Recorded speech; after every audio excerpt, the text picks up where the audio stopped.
Hello guys, তো দেখতেই পাচ্ছেন আজকে আমরা চলে এসেছি রান্নাঘরে।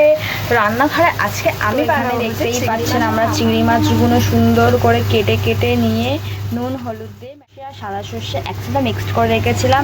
এবার আমরা এটা শিলনোড়ায় বেটে নেব।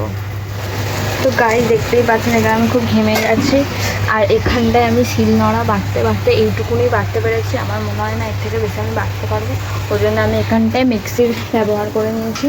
তো মিক্সিতে আমি সব কিছু দিয়ে দিয়েছি।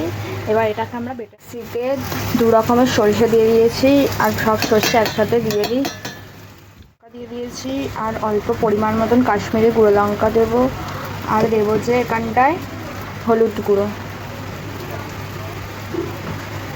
তারপরে এটাকে মিক্স আপ করে বসিয়ে নিয়েছি। এবার আমরা এখানটা অল্প করে সর্ষের তেল দিয়ে দেবো।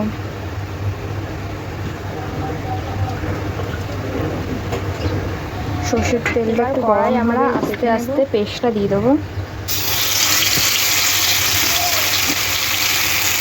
তো গাইস এখানে পেস্টটা দেওয়ার পর আমরা এখানটায় জিরের গুঁড়ো, হলুদ গুঁড়ো আর লঙ্কার গুঁড়ো দিয়ে এখানটায় ভালো করে নাড়াচাড়া করে নিয়েছি। তো এবার আমরা ওপর দিয়ে একটু সর্ষের তেল দিয়েই ঢাকা দিয়ে দেবো। সর্ষের তেলটা একটু বেশি পরিমাণে দিতে হবে যাতে ভাপাটা একটু সুস্বাদু হয়। আর এখানে আমরা আর এটা সিক্রেট ইনগ্রেডিয়েন্টস, এখানে দই দিয়ে দিয়েছি, 1 চামচ দই। দেখি এবার আমি কত টায়ার্ড হয়ে পড়েছি। এতক্ষণ আমরা কড়াটাকে ভাপা দিয়ে রেখেছিলাম, তো এখন আমরা এটাকে খুলবো, দেখবো কেমন দেখতে হয়েছে।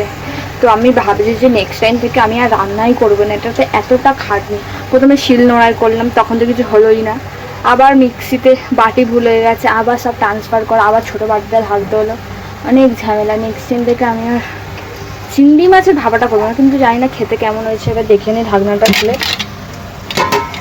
এটা যতক্ষণ ঢাকা দেওয়া ছিল ততক্ষণ আমি আমার